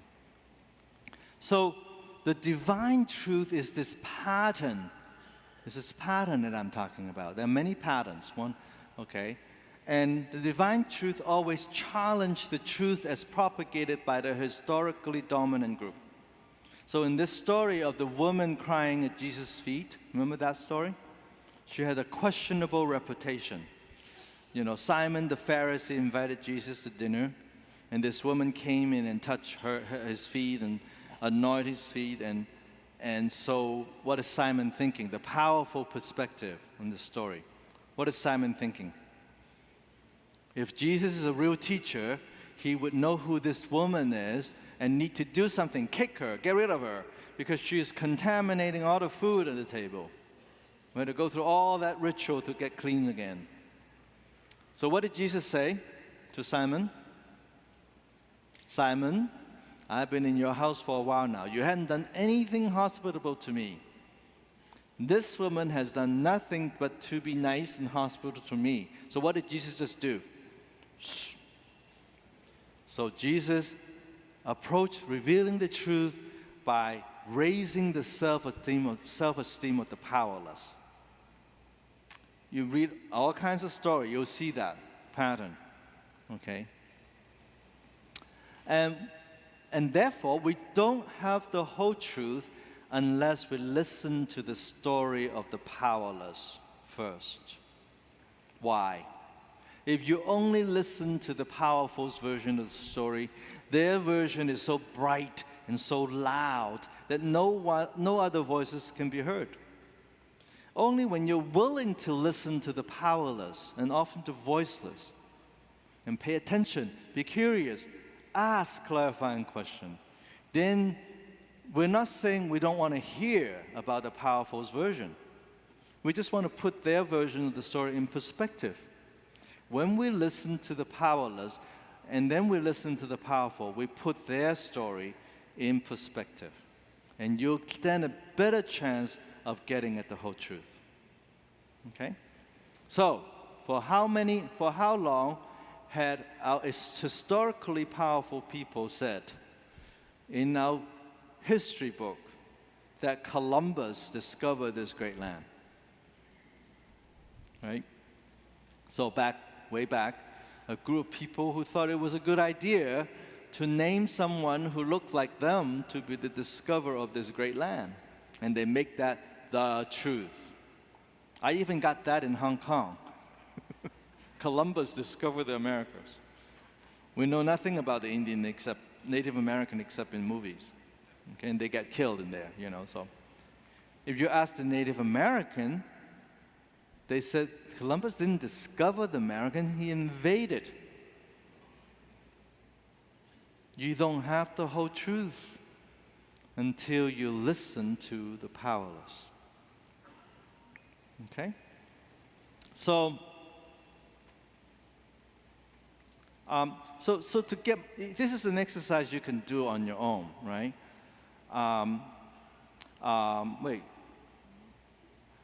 Name some poor and powerless people whom Jesus encountered.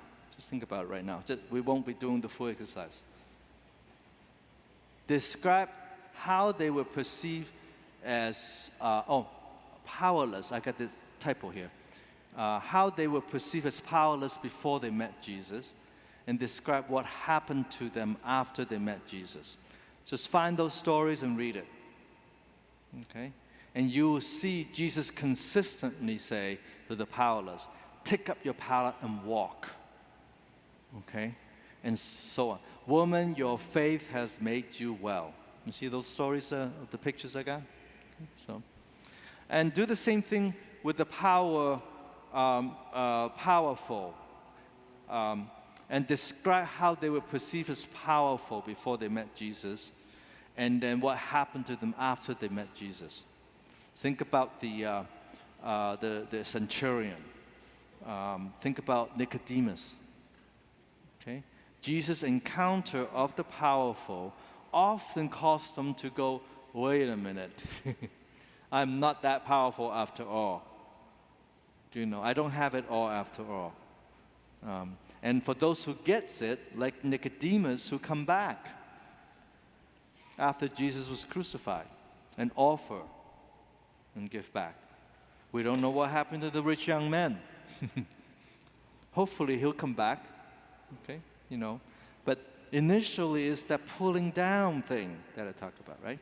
So, why am I repeating this? Okay, so the question then is, if we are interested in the truth on any issues, we have to discern who are the powerful and who are the powerless around that issues. So let's take gun violence in school. Gun violence in school. Okay, who are the powerless in this story? In these, the children. That's the last group we listen to, people. Finally, the children in Florida says, no, we want you to listen to us. Thanks be to God. Okay, who are the next powerless group? Teachers. Okay, parents. Why aren't we listening to them? Okay, who are the powerful in this story? NRA. How do we get them to come and listen? That would be really good. They're good NRA people. I really need to. We can't just group that whole group together. But we need NRA folks who have power, who advocate for guns, having guns, to really listen, to come and listen. We're not saying you're wrong. Just come and listen. with us. Listen to the children, listen to the parent, listen to the teacher. Okay?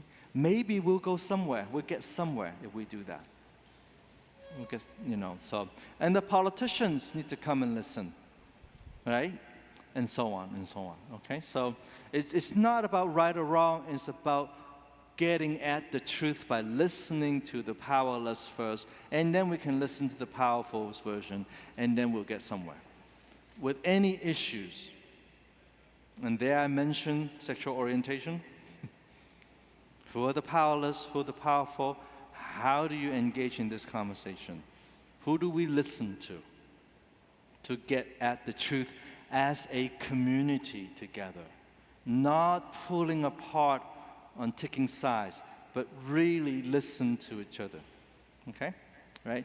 Because if you don't do that, you will end up having a very divided community.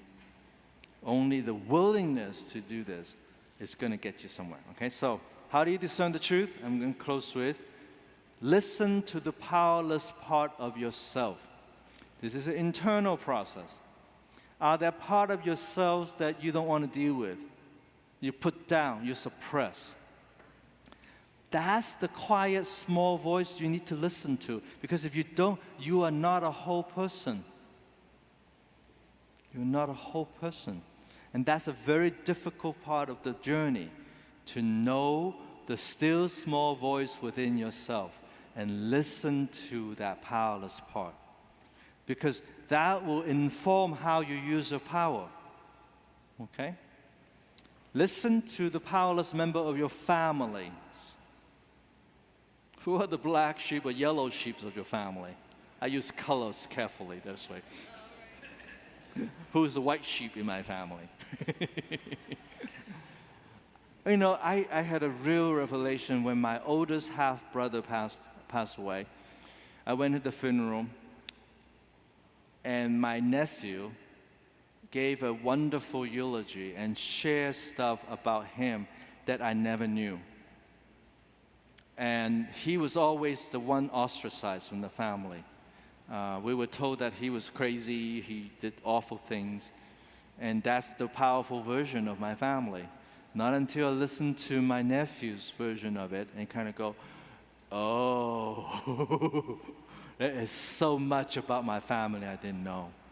And so I make an effort now, a little late with my half-brother, but, with my nephew and nieces. Listen to the powerless member of your family. Then you get the full story of your family.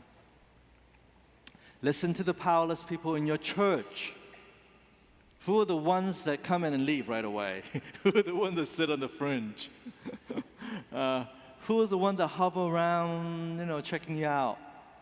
You need to practice your relational skills. Go and listen. Be curious and find out. That's how your church grows, by the way. Not from the center, from the fringe. Listen to the powerless people in your neighborhood. Walk around your church, walk around your neighborhood, and see where the powerful people live, where the powerless people live. Where do I need to spend my time following Jesus as a good disciple? You need to spend time with the powerless in your neighborhood. Then you'll see the greater truth of what's happening in your community. Then you know how to use your resources to create a sustainable community. Listen to the powerless people in your town, in your city, in your nation. Before we go to vote this November, listen to whom? The powerless in your community. They will inform you how to use your power. Okay? I dare say in the last 16 years, both parties has not done the listening to the powerless when they became powerful. And that's where we are now. And if we take the opportunity to listen to the powerless now, like the young people is a great example. The women's Me Too movement is a great example of saying, if you're not going to listen to me, we're going to make you listen to me. But why not open the door and listen and create opportunity where you listen? And listen to your nation, and so on and so on, right? So, I have a few minutes left. So I'm going to show you some resources, okay?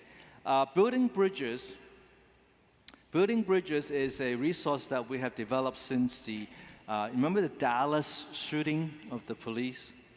When that happened, it brings up all kinds of things for me about the 92 riots in Los Angeles. And during the 92 riots, I was commissioned by a FEMA grant and by the Interreligious Council of Southern California to create a series of interfaith dialogue on race. So I said, it's time to do that. So I created a resource called Building Bridges. It takes about 2 days of training for people to become a facilitator. There are about 20 sessions of well-designed dialogue program. And one of the new series is about using U.S. document. Like we study the Declaration of Independence. We study the Bill of Rights, the preamble to the Constitution. Neutral. We don't do and engage people in a civil, faithful dialogue where people can speak the truth as preparation to get to election day. So you can check out, eventually we're going to have buildingbridgesnow.com, but go to our website, you can find out how to get involved in that program. My dream is to have 2 facilitators per church. So every church can do dialogue group, engaging people in real, faithful, truth-seeking dialogue, not just yelling at each other and walk away mad, which is what most of the time will happen. Here's week number 27, where we pledge truth. How do you pledge truth? I commit to discover and destroy the truth about something about me and my family. That's my pledge to the church. I pledge to discern a truth about something in my church that I want to know. I pledge to discern some truth about my neighborhood and about the earth. And that's my pledge. If everybody in your church pledge truth this way, what will happen? Your church will know a whole lot about what's going on in the world and in your families. And you submit that to your stewardship chair and see what happens, right? And annually, you come and share your truth that you discern, and that will drive how you use your resources.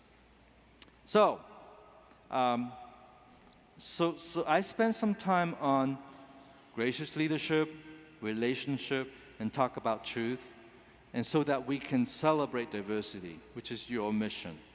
And it rolls into this cycle of blessing, which is holy currencies.